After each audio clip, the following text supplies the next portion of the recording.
So the art of not proving yourself to anyone is basically not wasting energy to people who are committed to misunderstanding you. Oftentimes we feel like we have to seek validation from certain people, right? Because if we have a perception out there that is not uniquely us, we feel like we have to commit to that perception, even though it's not in our own heads and it's not in our own truth. For anyone who likes anime, I feel like this kind of situation reminds me a lot of Seven Deadly Sins, specifically the character Bon. And basically, like, throughout the story, or especially like season 1, he's typically regarded as someone who would be like quote unquote villainous. His story arc is really misunderstood, right? And people generally perceive him as like kind of this violent person, when actuality, in his truth, he's like a very lovable person, and he really sticks up for people that he cares about, right? But throughout this process, which is like the dark night of the soul, where everybody's committed to misunderstanding him, not once does he try to seek validation from those people or to even try to change their mind, because he knows the art of doing that is pointless. You're just simply wasting your energy that you could put towards something else that's going to feed your mind and your soul. And what's even more interesting is when people do get to know the real him, when they do get to know like his true character, they're dumbfounded. They're absolutely dumbfounded, because what people don't realize is you could be absolutely correct about something. For example, if I say the sky is blue but someone's saying the sky is red, if I keep trying to go towards them and convince them that the sky is blue, they're just going to stay in their believing that the sky is red, because they're committed to that understanding. That's not the type of person that you need to have in your circle anyways. And even day-to-day life, like even if that person's like unavoidable, if you're always running into, like, for example, like a coworker, you don't need to give them energy. You can be cordial, you don't have to be rude, okay? But you don't have to you don't owe them any of your energy, especially when they don't know you enough. Like, I always love this quote by Tom Holland, and it's like, if you have a problem with me, call me. If you don't have my number, you don't know me well enough to have a problem with me. And that's just the kind of energy that you need to have and be so reserved within yourself. Because if you don't have a strong sense of self, it is so easy to knock you down. When you stand for nothing, you fall for everything. It's giving Hamilton. But going on to my point, right? Like, for example, we've all seen that scenario, or we've all been in that scenario, where you could be totally telling the truth,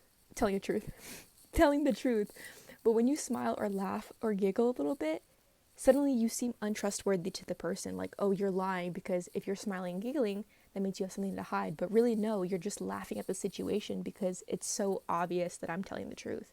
But I also kind of want to go into like the subconscious reason why people might feel the need to prove themselves to people who are just a waste of energy or waste of time. Okay, it doesn't mean we devalue them or we think they're a waste of space. It's not really that. It's just they're not aligned with you, so there's no need to give to someone who's not giving towards you. Okay, and that is the simple nature that you seek their validation because you're unsure about yourself. You seek their validation because you don't give yourself that validation. You seek their validation because you don't have that sense of self. And that's okay. That's okay. Maybe you're still finding yourself, or maybe you're still getting to know yourself, or maybe you're changing from who you once were and you're just getting acquainted with yourself, or maybe you do know yourself, but sometimes you feed into other people's perception so much that it makes you lose sight of that knowing. And it's just about redirecting yourself towards that knowing. And part of your validating yourself is, yes, looking into your identity, right? Looking into your self-beliefs, your self-affirmations, all of those things. Looking into your shadow self, what triggers you, what makes you upset, okay? Why does a specific sort of perception trigger you so much? It wouldn't be triggering if there wasn't a story there, or a subconscious story. And that's part of the reason why you feel the need to prove yourself so much. Is perhaps this particular type of scenario is mirroring a scenario that happened to you in the past. And it's making you identify with a certain identity that you have. Maybe you identify with being misunderstood, okay? Because you're leading into people who misunderstand you. Because chances are, there are people who understand you in your reality. There are people in the world who understand you. But the thing is, you're leaning into people who misunderstand you. Feeding into that narrative, okay? So it's about leaning out and leaning into people who do. If you feel awkward like doing affirmations and stuff, I really recommend like getting an app or setting a reminder on your phone to give you a certain affirmation, or making a project, doing something that makes you feel more secure in yourself. Because ultimately, it is not other people's job to give you the validation, okay? Yes, it can feel good, and yes, you can ask for it from people that you trust, right? In healthy doses. But ultimately, you have to be self-sustaining. If someone like, it's kind of ridiculous when you think about it. Someone having a perception, it's not real. It's not real. It's just a thought in their brain. It's not a tangible object. And it makes you think like, I'm really scared of a thought. Okay, pause. Hold on.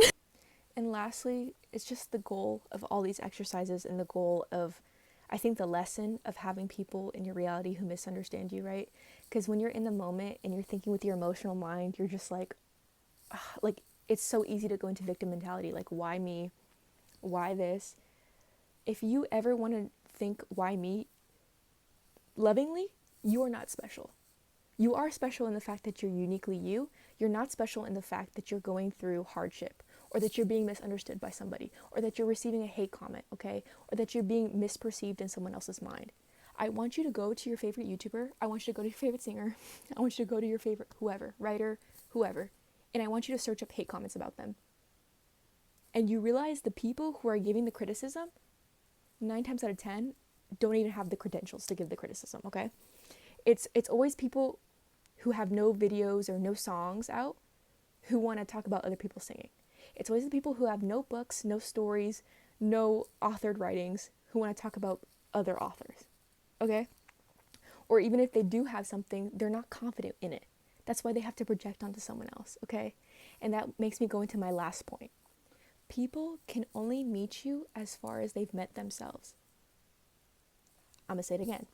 People can only meet you as far as they've met themselves.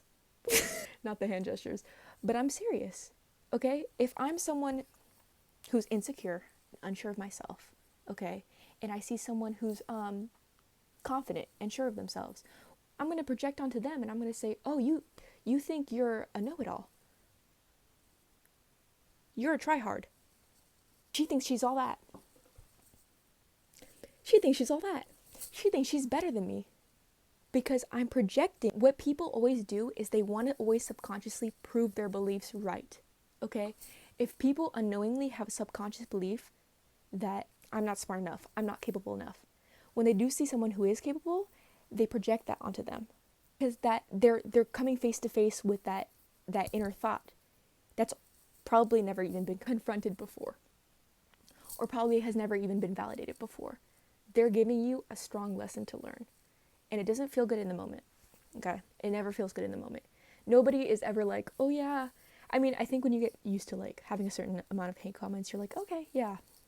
You know what? They're my fans. But in the beginning, when you're first going through this, it's just more like, damn. At the end of the day, I'm not going to internalize that feeling, because the fact that they have to externalize it means they got a lot more to deal with, okay? A lot more to deal with than me just simply reassessing myself. Rejection is divine protection. And people don't just say that to say that. They say that because it is true. And you will see it. So just a little refresher, okay? Just to cement it in your brain. Whenever you want to think about it, you can come back to the video, or you can reassess it in your mind. You could write it down.